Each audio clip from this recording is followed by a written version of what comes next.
Welcome to the Healing Trauma Podcast, a space for those who are healing from complex and developmental trauma. Introducing your host, Monique Coven, a certified trauma recovery coach, survivor, and thriver.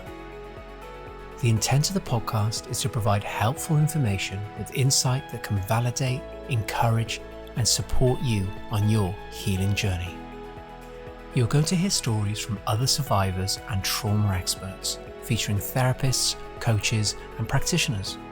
We will open up the conversation on effective trauma healing modalities, practices, and tools. If you are interested in trauma recovery coaching, as well as recommended books and healing resources, head over to www.thehealingtraumapodcast.com. And now, here is your host, Monique Coven. On this episode, I am welcoming back Aundi Kolber, who is a trauma therapist, as well as the author of Try Softer, and her new book, which we're going to be talking about today, is Strong Like Water. And so we're going to talk about her book. We're going to talk about strong like water. What does that mean? And there's so much in this episode. I hope you find it helpful.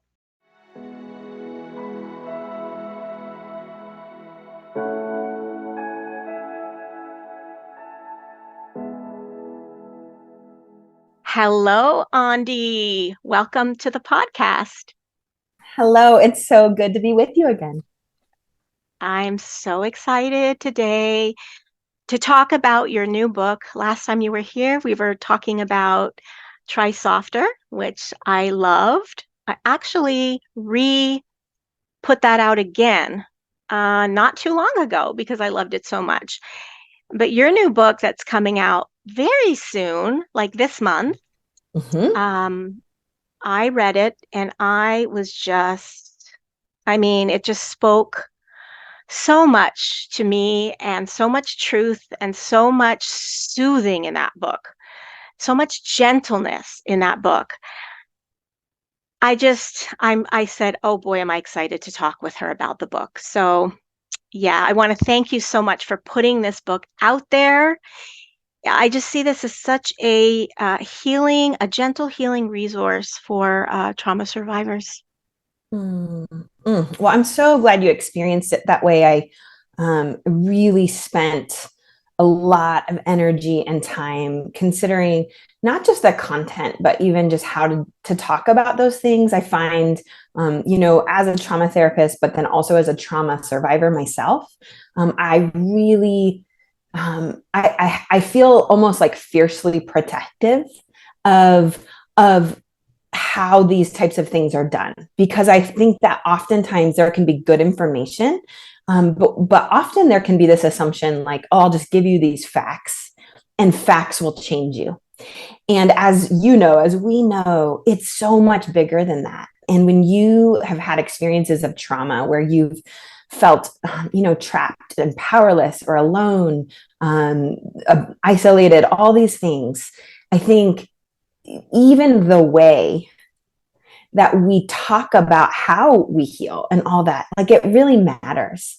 So I just share that to say, I'm certain it won't be perfect. And I'm sure, every person has their own experience. But I really try to empower my readers to listen to their own bodies and their own experience as they go through this work. Yeah, that really, really stood out to me, the attentiveness and attunement that you were having, because I guess, as you say, as a trauma survivor and a trauma therapist, you really get it. And also, when we say that, we understand that some people might feel the walls go up or they start to freeze at the idea. And so there's a real gentleness in how you talk about it and how you present, or rather you invite, which again is giving that gentle choice that was often missing in our lives. So yeah, I really love it. And so, this is just for me. I'm curious, like you wrote Try Softer, and what was why did you want to write now another one this book is called Strong Like Water. What was going on with you to think, okay, now I want to write this? Yeah. Well, I know it does seem like a paradox. Like it's like, here's this book and it's talking about softness. And it can, I think without knowing the context, you hear, okay, now a book about being strong, and that feels, I could see how I think for many folks that might feel like almost like going against my own message. But what I would say, there's a lot to it. And one is that I have just learned continually that softness, I believe, births a deeper, more expansive strength, which is where we go in Strong Like Water. But I think the second part of it is that Strong Like Water for me came out of, I think both of my books, first, the questions for me were like, it was almost for my younger selves. They've always started as almost like love letters to younger me's. And for me, I have long had this ambivalent relationship with, I would say, my own strength. And my own strength that was primarily developed in my childhood and primarily because of the trauma that I experienced. And so I just turned 40 and in this 40 years, I have done this dance of trying to figure out, where does my strength fit in to the larger context of me? Where does it even fit into my healing? And then I think building on that, seeing in my own clients too, like their own experiences of like almost like feeling like being gentle with themselves. I think that there's this cultural belief that that's somehow weak, that healing in a way is almost like selling out or something. It is almost like what I've watched, and I've seen those things in myself. And so this Strong Like Water came out of this desire to say, man, I want to redefine how we talk about strength. Because when I was young, I had to be a certain kind of strong. I had to be the kind of strong that developed out of survival mode. Like there was no choice. It was my body finding ways to navigate really overwhelming, sometimes terrifying situations. And from the outside, that often looked really almost culturally like good. That's what was so confusing, is that I got a lot of praise for the ways that I survived. What's hard about that is when you're a kid and you're like, oh, but I feel really alone. But it's sort of like someone giving you a high five when you're drowning. And you're like, no, can you pull me out of the water?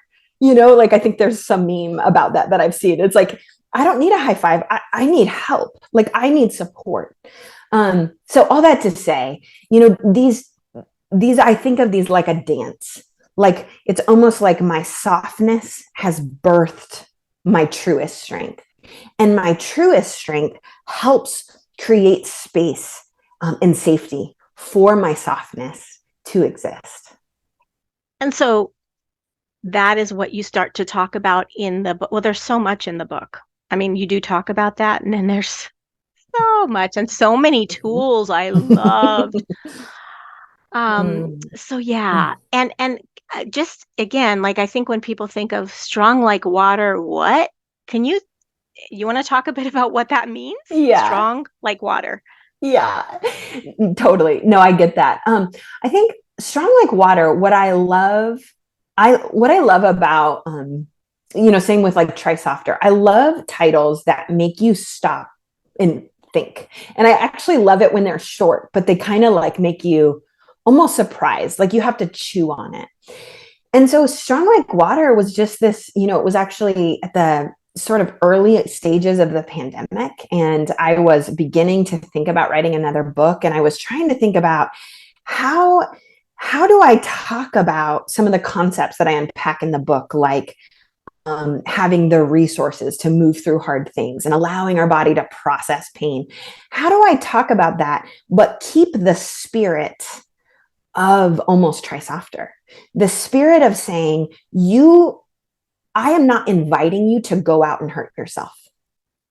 Like, that is not my hope for my readers. My hope for my readers is not that they will read this and be like, you know what, maybe I will just pick myself up by my bootstraps. And, like, instead, I think that strong like water idea and phrase is almost like this invitation to say, what would it be like to do this differently? Almost like, is there a different way to maintain the dignity of who I am? And yet, no, like, the things I went through, the ways that I had to survive, like, those are valid. Like, those are part of my story. And I don't necessarily want to repeat them, but I also get to keep like what I learned. And I get to bring them with me. And God willing, I can leave the trauma behind, like, I can process the trauma, but I can bring with me the resources of knowing, like, I'm a capable person. I have been through hard things before in my life. There are people who will stand by me when things get difficult. Those are hard earned truths from my life. And I want to take them with me. And so strong like water is almost this testament to honoring the full scope of not only the ways you've had to survive, but also the ways I think we are invited to truly live. I love that. I love that. And, when I started reading in your book about embodiment and about feeling goodness and safety, you can look to the audience can't see, but I bought that like last year. And it says, it's just this thing that I keep, and it says, see the good.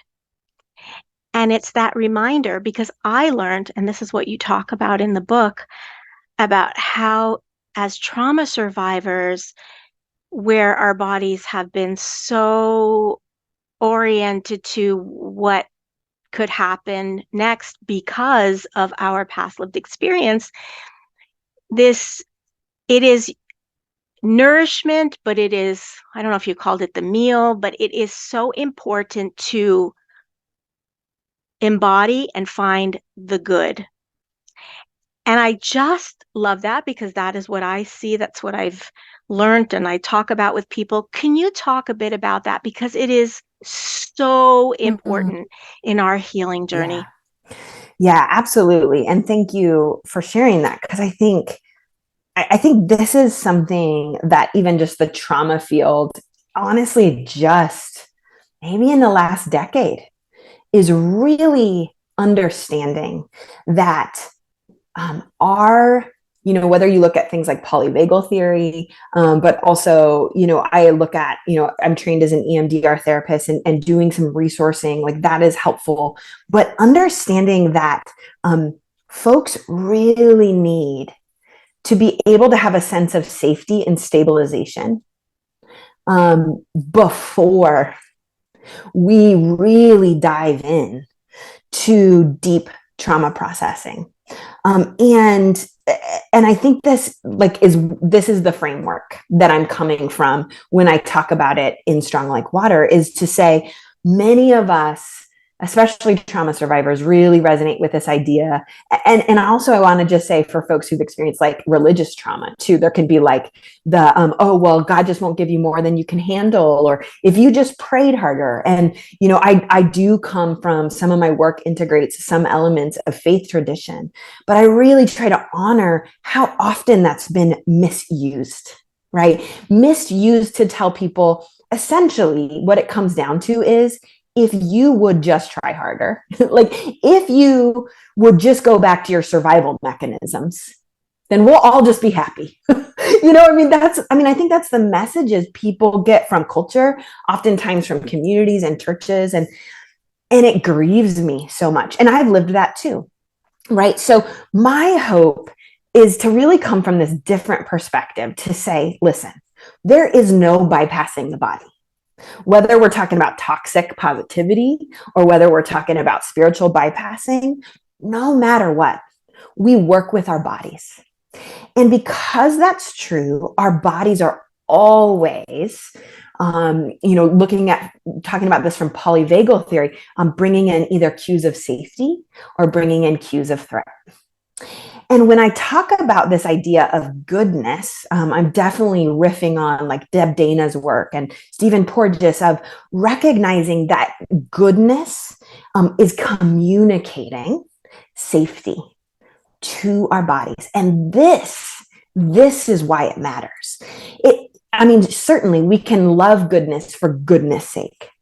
But the thing under the thing is that it's also neurobiologically communicating safety to our body, which then, as folks may know, is actually helping to activate our vagus nerve, which is then allowing us to stay in our window of tolerance, which is that really important range of arousal where we can sort of really be who we were made to be.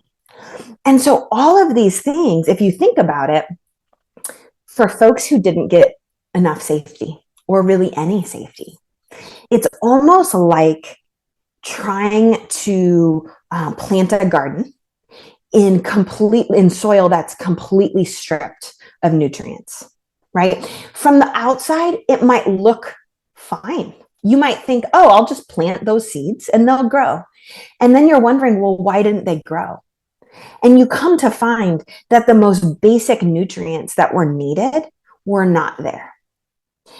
I think that for many trauma survivors, this has been the truth about and I'm not the first to say this, but it's not only about what happened, it's also about what didn't happen, right? It's like you didn't get care after something hard. You weren't attuned to. You didn't get support as you felt your feelings. You didn't get mirroring. You didn't get a lot of the things that are needed that communicate safety, especially when you're small, when your body is developing, your brain is so malleable. And when you don't get those things, it shapes our brain and our nervous system to be primarily oriented to threat. And when that happens, we very easily bypass goodness. We learn to, even when goodness is present, a lot of times because our brain is saying, you know what, that's not helpful, because what we need to do is make sure we continue to stay safe.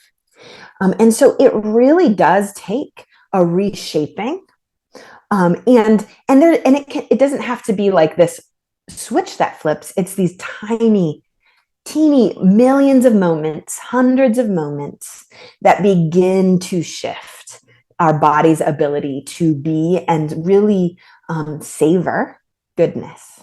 Yes. And that is what really started to shift my own life, because I didn't have that. I didn't really know how to feel safe in my body or feel the embodied feeling of safety. And it was through those practices. And it's definitely an intention to do that throughout the day, to, hunt for beauty in the everyday little things. And it makes such a difference when we stop and we savor them and feel in our bodies. So I love that. I love that emphasis on connecting with goodness. I think that is the healing. That is the work that we're doing in our lives to, like you said, we are actually reshaping and rebuilding. And it's quite amazing. Yeah, I was thinking, actually, when I was reading that in your book, suddenly one of my past clients, I used to run a group for Holocaust survivors when I was a social worker. And there was this one woman, I really adored her. And she just was the sweetest woman. And she went through atrocities that you can't even imagine towards herself, like what was done to her, but also what she witnessed.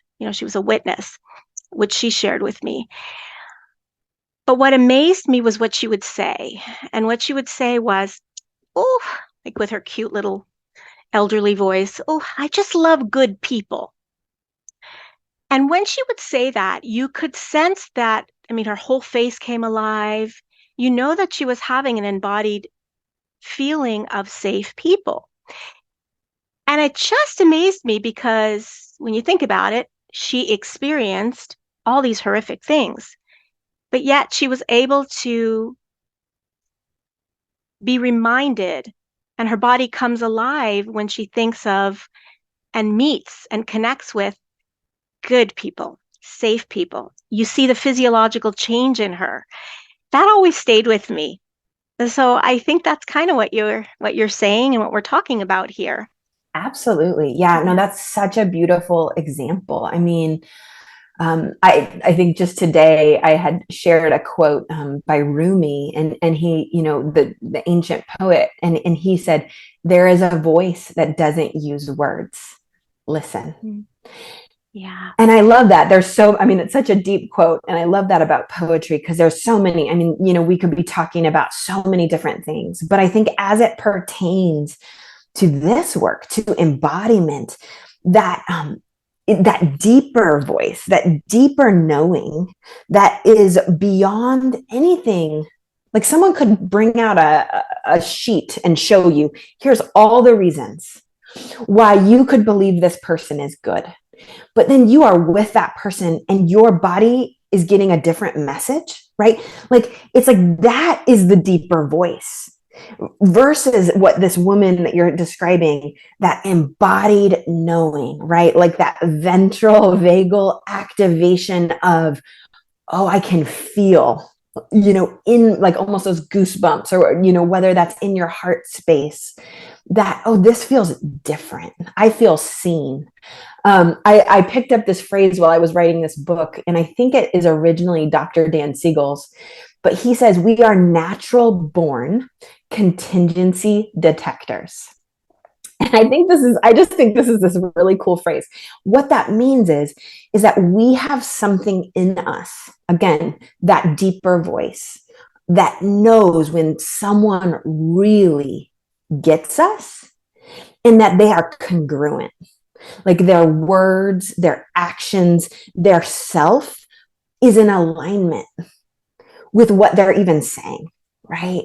And I think all of this is in alignment with this safety conversation, because that's our body is taking in all this information and quickly deciding, is this person safe? Can I co-regulate with them? Can I really be with them and rest and settle? And I just honestly, like for me, I just find that to be magnificent. I think it is our bodies. I constantly feel this sense of like amazement that our bodies can do so much, both to protect us, which is why in Strong Like Water, I spend a lot of time really honoring survival strength. Because that's the other thing, is that I found that people sometimes feel ashamed of their survival strength. And certainly it's not always something that we want to continue, because sometimes we're acting in ways that aren't in alignment with who we really are.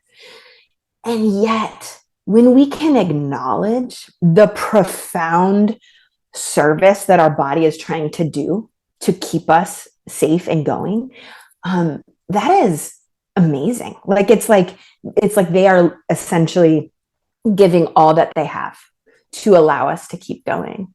And the other parts of this is that we can change and we can heal. That the fact that our body, that we have the ability to tap into neuroplasticity and to reshape and rewire. For me, I use the word miracle. Like I think that it is a miracle that our bodies are able to do all of these things. Yes, I agree. It feels like a miracle, especially when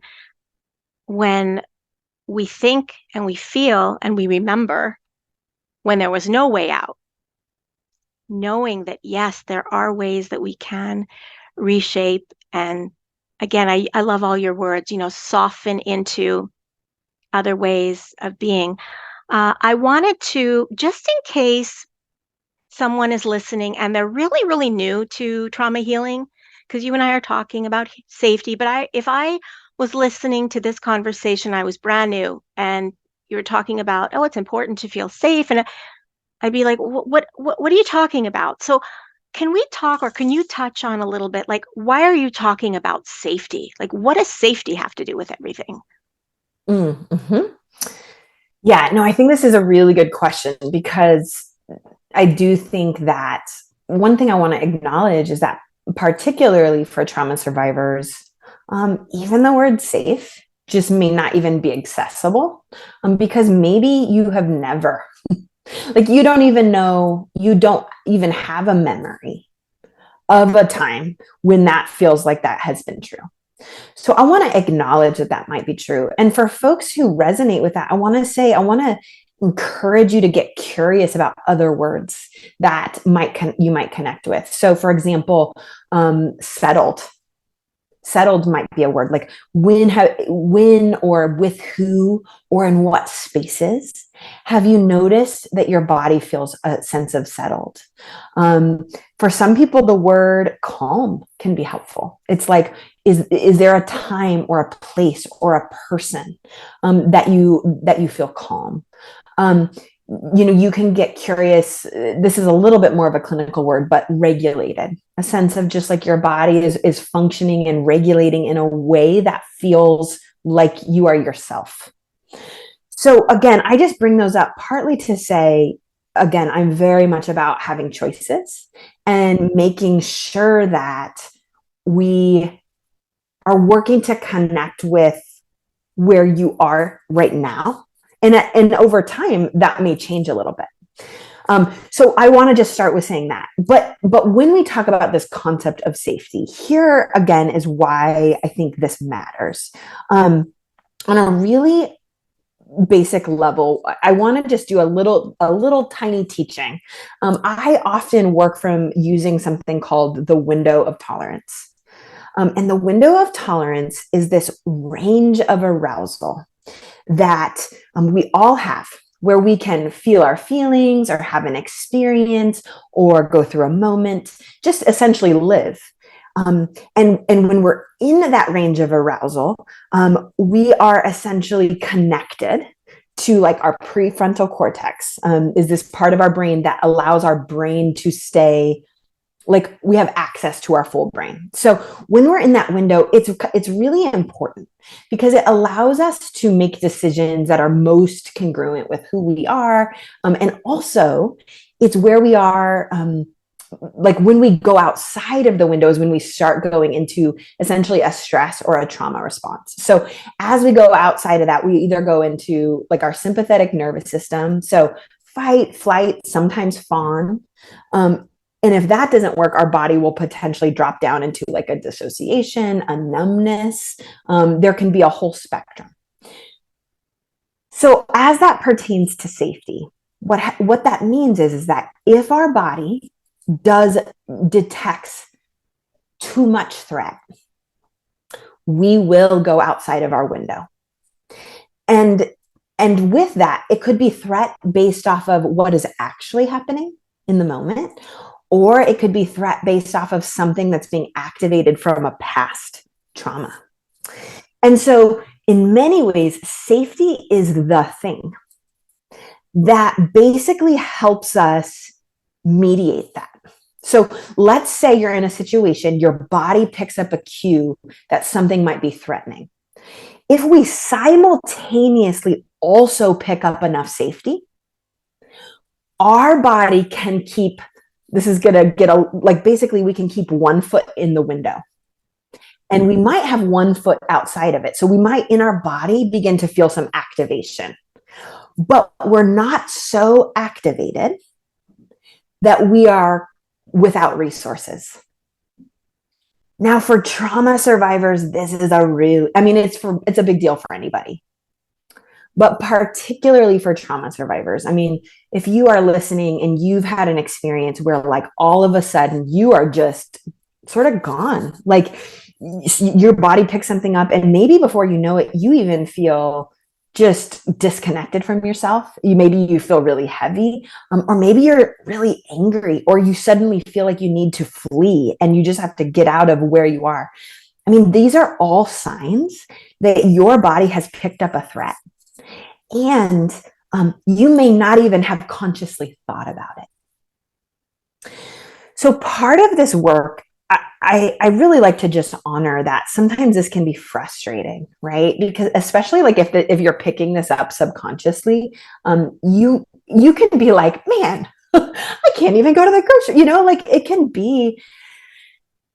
be discouraging, right? To just feel like, to feel like, man, can I just live? Can I just live? And what I just want to say is that your frustration makes sense.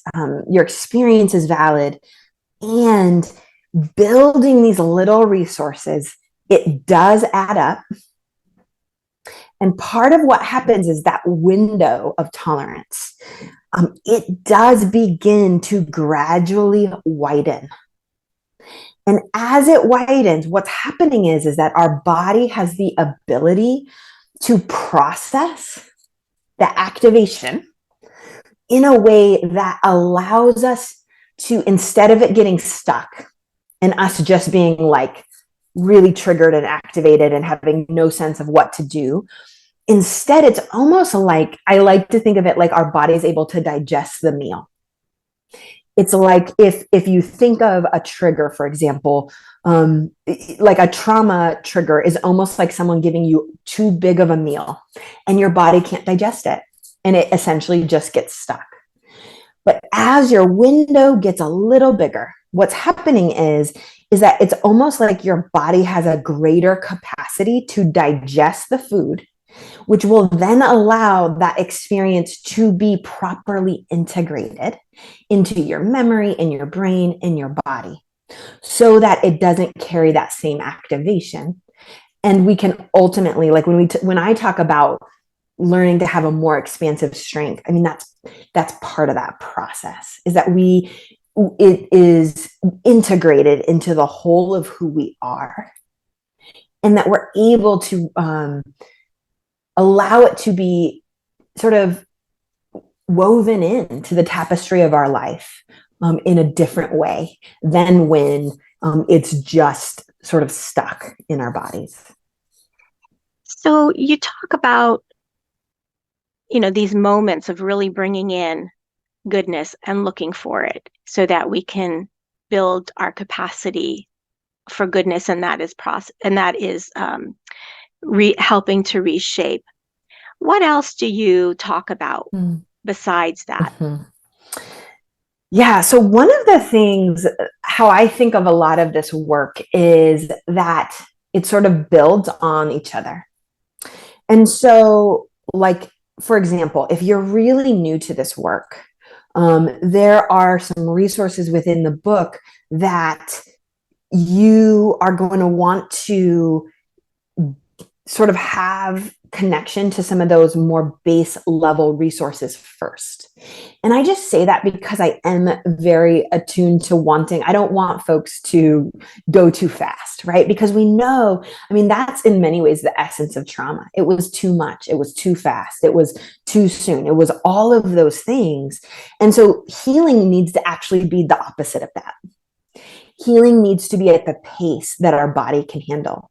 And so even the goodness, I talk about that when you have been starved, we sort of want to honor the way our body even integrates and processes these things. So I just share that to say, I talk about that a lot in the book, and I try to provide a framework to think about that through. But all of these things in the book, the phrasing that I use specifically is compassionate resources. And I use this phrasing, I give a nod to, I love Dr. Ariel Schwartz's work. She has been a great, sort of inspiration and teacher to me. But she defines resources as anything that communicates safety to our body in the present. And so because that's true, it's sort of like when we're a little bit more in the beginning, we're just setting the table, right? So those are oftentimes resources like, if you have one person in your life that you feel safe with, and we're able to co-regulate, that's a great place to be able to start and to take in as much of that. And I just want to say, some people may not have a person, but they may have a pet. That's right. Yes, totally. Or like nature, I think can be a great one, right? Because nature, we can co-regulate with nature. Like even at the beginning of the book, I talk about how I am at the ocean because water has been such a resource to me. And so I experience co-regulation with the waves. And I still do. That's a really powerful thing to me. So if there are spaces in your life, I know for some folks, faith can be a resource. For some folks, nature can be a resource. For some folks, a movement can be a resource. Beginning to look and assess, like, where in your life have you felt some of those sense of settledness, regulation, feeling like yourself? And then once we do that, it's sort of like we are going to build on that. So let's say, for example, this is sort of a basic example, but let's say you're a person and you have a history of trauma, and you go to the grocery store. And you get to the grocery store and you're trying to get a few things, and all of a sudden you find your heart starting to race, and you are noticing that you are beginning to leave your window of tolerance. And maybe part of that is connected to like the sensory element of it just feels like too much, or maybe it's really busy that day and your body is beginning to say, I don't feel safe. In this example, one of the things that, if it's possible, if you can do something like, for example, grounding, can be a really good basic place to start, of just taking a moment and feeling your feet underneath you. You're feeling the shopping cart. You're orienting yourself like, oh, here's the exit. Here, for me, I'm 40 years old. I'm an adult now. I'm not 10 years old like I feel, right? So all of these things are little cues of safety, right? And then let's say you're able to say, to your body, like, hey, do you think you can handle 5 more minutes? Yeah, I can handle 5 minutes. So you're giving yourself a pace, and you get to your car. And then let's say, God willing, maybe you're able to go to a therapy appointment, in the coming weeks. And part of what you might be processing is the curiosity of that activation. So again, this is something where we want to have those basic levels of safety before we go towards potentially processing. But one of the things I talk about in the book is, here are some ways into moving some of this through. Sometimes that's through inner child work. Sometimes that is through just somatic practices. Sometimes this is through things like, for example, pendulation, which is a somatic practice where we sort of have a resource and we really connect with that resource. And then we light up this thing that's activating, and we bring the resource with us to the activation. And we almost allow the resource to support the activation. And oftentimes that will be something that allows some of that to move through. So this is sort of like a big picture element of, there's a whole spectrum, and nowhere on the spectrum is more valid or better than other places. They are just simply different pieces of information that our body is giving us. That's so good. Well, this brings me to the point you talk about how we want to be able to, we hope to become a little bit more flexible in our nervous system. Like, that's what we want. So can you just touch on that a little bit? Like, what does it mean to be emotionally flexible, let's say?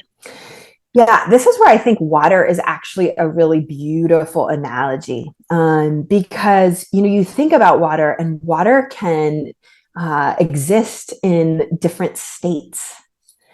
And in a way, when I think of like the survival strength, or in the book, I call it situational strength, I actually often think of ice, because ice is, I mean, it's strong, but it's very rigid. And when I think of survival energy, that is what I think of. It's like a hammer. And the hammer is effective for one thing: survival. And that is what I think ice is like, that has that rigidity. But then water is able to then sort of transform to exist in, whether that's liquid or ultimately gas. There is a change occurring. But the essence of the water remains the same, H2O. It's just presenting differently. I think in a lot of ways that's true for us. I think our dignity, our value, our belovedness, it does not change. We always matter. No matter what state we're in, we do not lose the essence of our humanity. And I think that really matters, because I think so often for trauma survivors, it can feel like, well, when I get here, or if I cross this finish line, and it's like, no, you matter. Because you exist, you matter. And that flexibility, our bodies are designed that as we have support and resources, which is where I think sometimes this is not how we think of it. We think if I try harder, I'll be more flexible. But this framework turns it on its head. It says, if something feels too hard for me, what other resources and support do I need to be able to do the hard thing, to feel the hard feeling, to face the thing that I need to face? It's not about willpower. It's about saying, how do I shift this, and at the pace that we're able, right? Because we all have a different pace. But as we are able, can we begin to access enough of the resources so that our body can begin to tap into that natural, in EMDR, we talk about something, Francine Shapiro coined this term, the adaptive information processing system. Now, this is what EMDR is built on. And essentially what it means is that our bodies have the natural propensity to be able to metabolize emotions, sensations, experiences when we feel safe. And so this is it's this idea of, in our cultures that so often put all of this weight on people to if you just tried harder, if you just wanted it enough, if you prayed harder, and instead says, well, what kind of community would you need? What kind of, what if we look at things more structurally, like what kind of like housing situation, what kind of safety, what kind of things, and we can begin to, it's not that we need to have all of those things to heal, but it shifts the focus from someone needing to take, not that we don't have individual responsibility, we certainly are part of our own process, but could we look at it differently so that it opens up the possibility that we can learn to be flexible in a different way. That was great. Another thing that you talk about is grief, and that grief is a core part of becoming strong like water. Yeah. Can you talk about that a bit? Absolutely. I love, I quote Dr. Gabor Mate somewhere within that chapter, and I love his quote where he talks about that genuine grief is the opposite of trauma. And when I first heard that quote, it stopped me in my tracks, because it's not to say, it's not to say that grief is easy, and I never want to minimize grief. It's a part of being human. And I think grief is often really woven into trauma work. But in many ways, I think what I love about his quote is that it points us to this idea that part of the metabolization of the experience often includes grief. Because what we are doing is we are oftentimes internally, but maybe externally too, we might have someone with us, but internally, we're learning to develop that compassionate witness.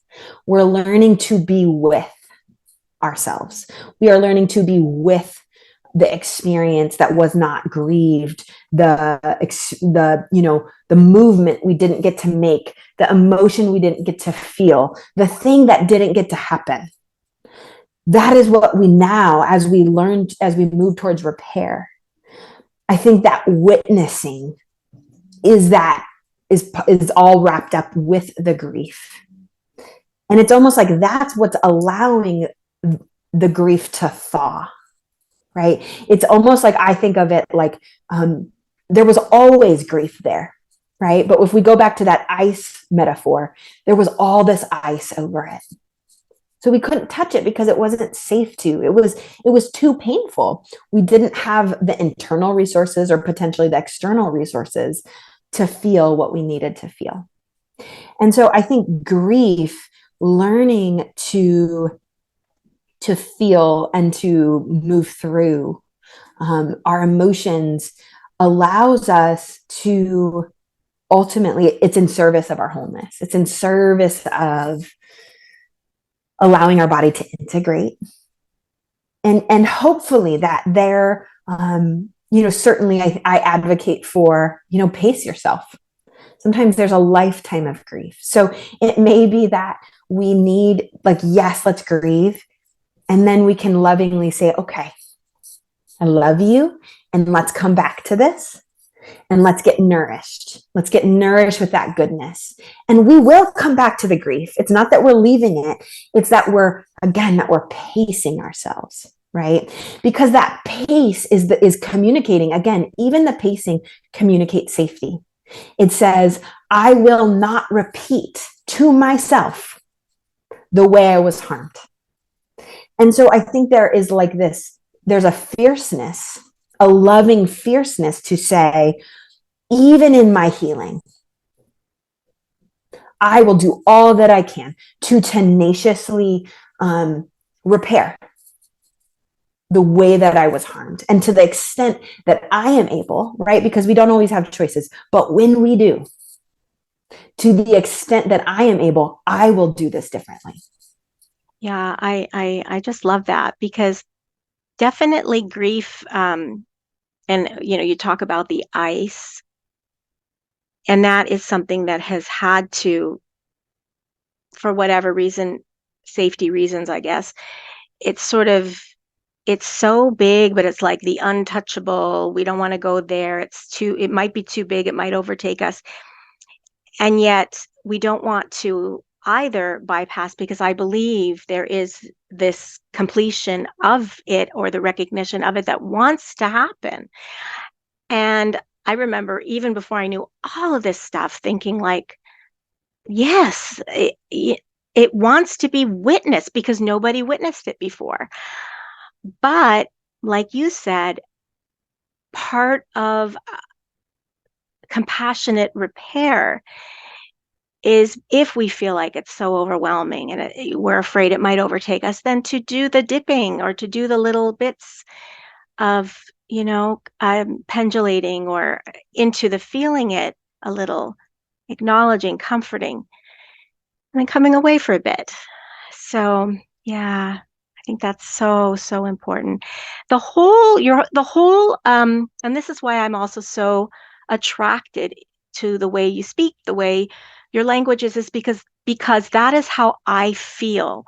I say me, but most trauma survivors I speak to did not have compassion they didn't have compassionate eyes towards them during their trauma. And so I feel the same way. We have to be tenacious about providing that today, being protective, and doing whatever we can to provide that for ourselves today. And your book is full of just that. It's almost like I feel a little bit of a mother, a little bit of a therapist in there, a little bit of a friend, a guide, a mentor, like all these beautiful, beautiful pieces, which is really just so nourishing for the journey. So I'm so grateful. Is there, because there's, I mean, I told you before we recorded that, like, how much time do you have? Because I feel like I could talk for a couple of hours because I just loved it so much. But we are going to come to a close. Is there something that I haven't asked or something you would like to touch on? No, I've loved your questions. And I think I just appreciate you and appreciate the work you're doing to empower and resource trauma survivors. And, my greatest hope is that folks will have what they need to heal. I mean, that is that's why I write, is that so that there will continue to be resources, so that folks can't always go to therapy, folks don't always have all that they need. And so I just am grateful for you and the ways that you are amplifying voices so that we can continue to talk about healing. Thank you so, so much. So can you tell us, when is the book actually coming out? I mean, is it on pre-order now? Okay. Yes, it's on pre-order. And if folks are interested, up until March 20th, I do have some pre-order bonuses. And you can go to aundikolber.com/pre-order. And you spell my name AUNDIKOLBER.com. If you're interested in that, I have some videos that kind of help unpack the concepts a little bit early. And then I have the audiobook will be available. We'll send it to you the day of release. So if that's something you're interested in, please feel free to do that. But you can find the book anywhere books are sold. I'd love for you to check it out. You can also find me on Instagram at Aundi Kolber. I'll put all of those links in the show notes. When is the actual release of the book? Oh, March 21st. Yes. Sorry about that. I'm so grateful for the work that you're putting out into the world for trauma survivors. Thank you so much.